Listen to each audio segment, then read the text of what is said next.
Hi guys, and welcome to Teacher Talk Tuesday here on Sparking Wisdom. Today we're going to be tackling teacher myths. So a couple weeks ago, I posted on social media, what are some teacher myths that you have heard or maybe you have believed before for both teachers and non-teachers? And I got a ton of responses. So I'm actually going to split this video into two. Today is going to be teacher myths from non-teachers. So people who are wondering things about the teacher profession or have different ideas of what the teacher profession is like. And then in a separate video, I'm going to go over like teacher myths. So myths or things that I believed I was going to be experiencing as a teacher, or things that other people thought teaching was going to be like and then weren't, etc. So today we're going to be covering teacher myths. Before we continue, let's pause for some Affiliation Celebration. Today, we'll be learning about The Donut. The Donut is a website that offers fact-only summaries with a 360-degree view of what the media is saying. It covers a variety of current event categories that are opinion-free with equal representation of the issues. Below each article, you will find additional sites with views from the left, center, and right. Always it ends with a dose of positivity, which, let's face it, we need it in the world today. I use this website as a starting point in my current events classes. Students browse through and click on different links to learn more information. If you would like your own subscription to The Donut, check out the link in the description box below to subscribe and get a daily dose of The Donut in your email. Now, back to the video. So the first myth is going to be centered around time off. So this will be weekends or the end of the school day and vacation time. So it is a common myth that teachers just work almost like a 9-to-5 job, but they work from 8 a.m. to 3 p.m. and then that's it. Absolutely not. So it all depends on what school district you are in as far as what your technically scheduled hours are. In our district, we are required to be there from 7:30 a.m. to 3:30 p.m. But the work definitely does not end there for a couple reasons. One, there's just not enough time in the day to do a lot of the prepping and the grading and the work time. So if you have a really busy week, you're gonna have to take some stuff home.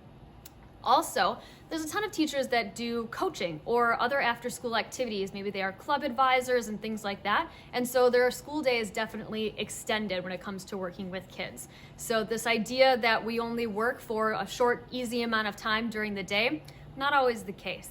For me personally, I have really been trying this year not to bring a lot of work home, but again, that's not always feasible. There's gonna be times where I have things to grade, especially when the semester is ending, I need to get grades in the grade book, things like that.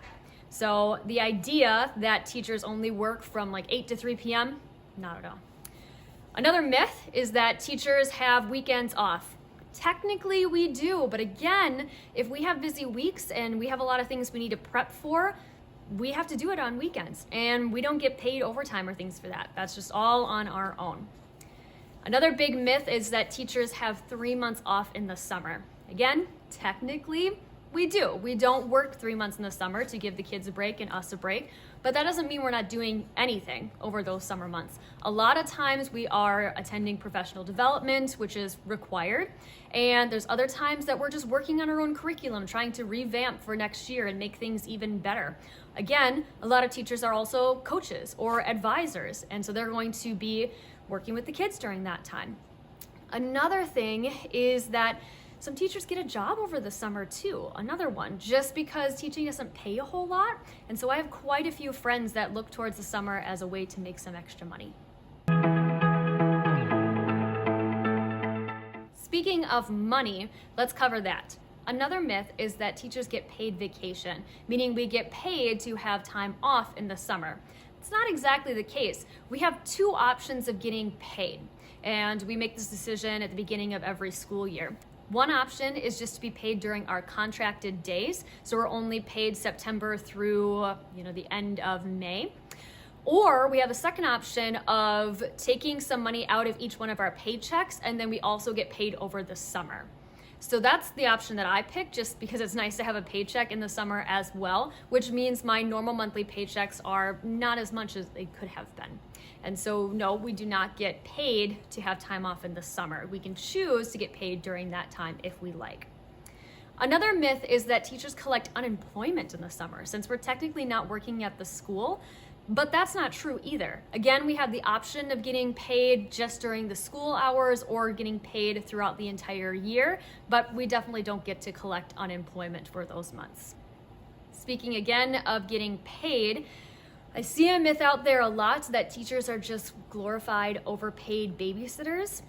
I always think it's funny to look up what people actually pay babysitters nowadays. And if I was actually getting paid a babysitter salary per kid for the amount of hours that I was working, I would be making a lot more money than I do now. Speaking of money, teachers really don't get paid a whole lot. And teachers don't go into it for the money. They know that they're not going to get paid a whole lot when they go into teaching. Again, depends on the school district, depends on where you are in the United States. That payment's going to be a little bit different. For example, I looked this up. The average wage of a teacher in Wisconsin is just under $55,000 a year. So that's average, whether they've been teaching 1 year or 20 years, that is the collective average. The average starting salary for a teacher in Wisconsin is around $30,000. So teachers don't really make a whole lot of money. So this idea that we are glorified babysitters, if there's one that kind of makes me really mad, it's that one. Because the amount of work and time and care and learning and teaching and revamping things that goes into teaching, we're definitely more than just babysitters for those kids. We're working pretty dang hard. The other myths that I got a lot from people centered around just teaching in general. So one myth is that when teachers come into a district, they have all the materials ready for them and they can just pick them up, hand them out, and they don't have to create anything on their own. That's definitely not true. When I started teaching, yes, I got some binders from a former teacher, but she wasn't a teacher of the same class that I was. She was actually an AP history teacher, and I was teaching US history, so I had to kind of take her things and try to fit it into a world history. And I was given a textbook, but otherwise I wasn't given anything.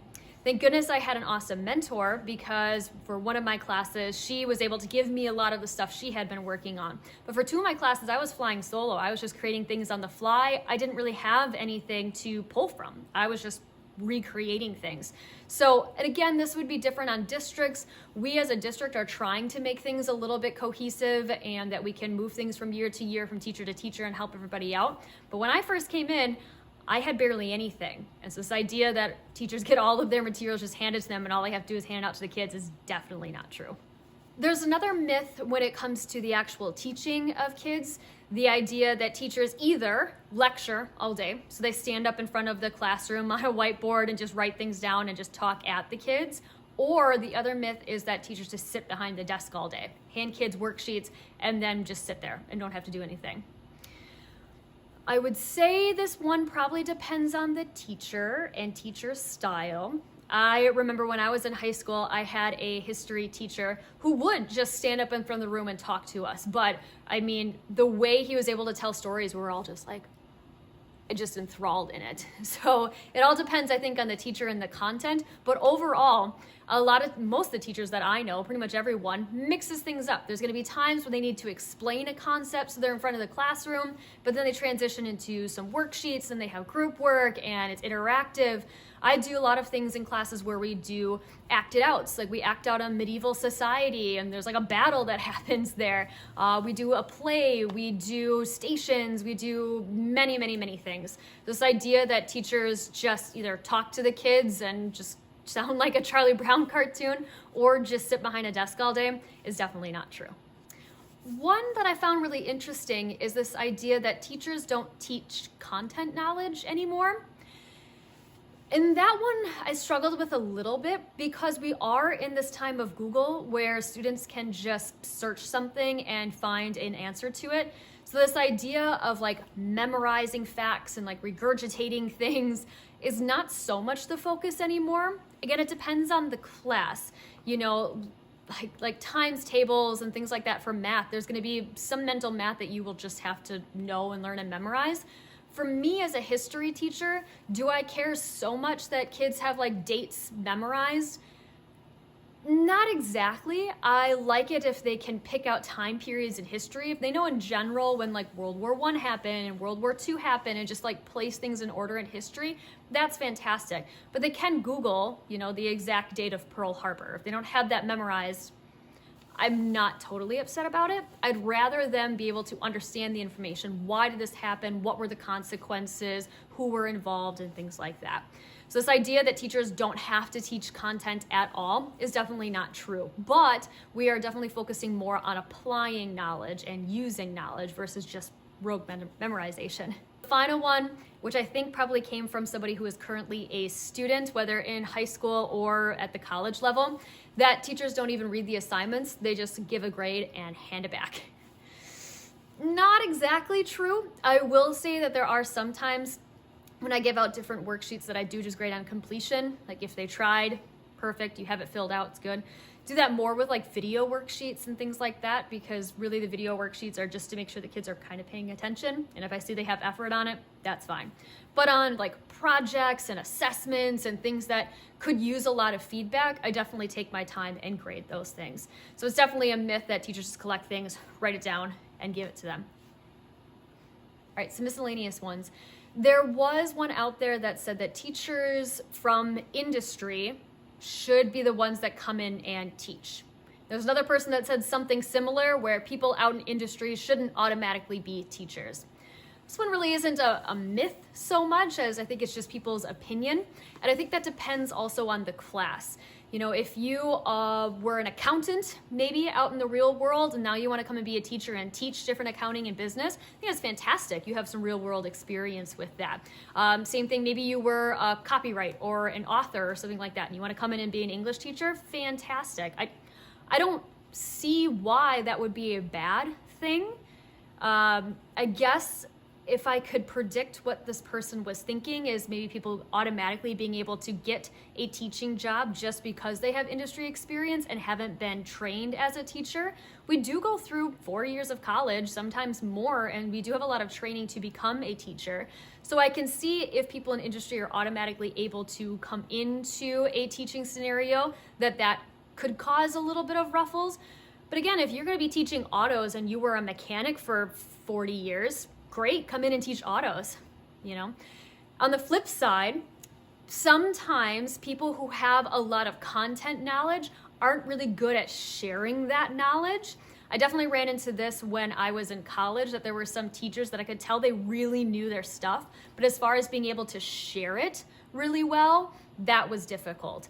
And so I do see that maybe just because people are out in industry doesn't mean they're going to be a very good teacher.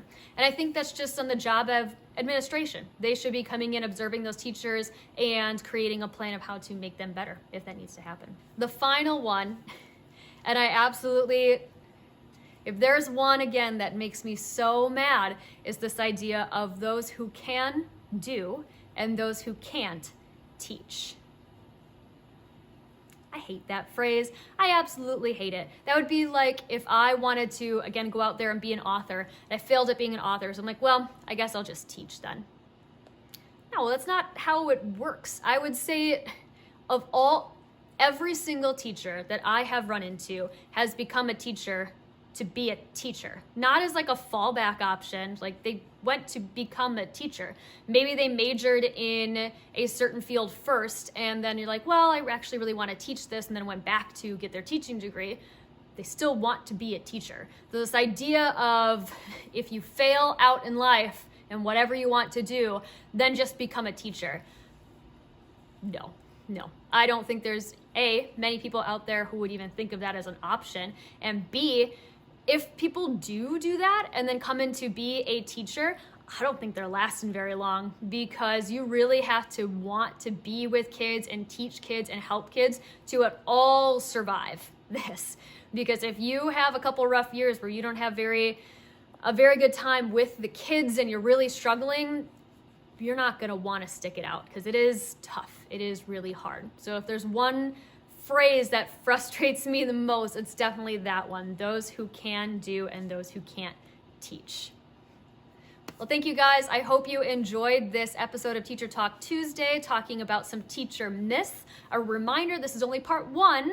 So this is like non-teachers looking at teachers and having different ideas and myths about the profession. The next video is going to be talking about teacher myths from a teacher perspective. So things that I thought or other teachers thought before they actually became teachers. That one I'm kind of excited about because I get to tell some stories in that one. So again, thank you for checking us out. Make sure that you hit the thumbs up, click the subscribe button, and comment below what are some other teacher myths that you have that maybe I can answer in my next video.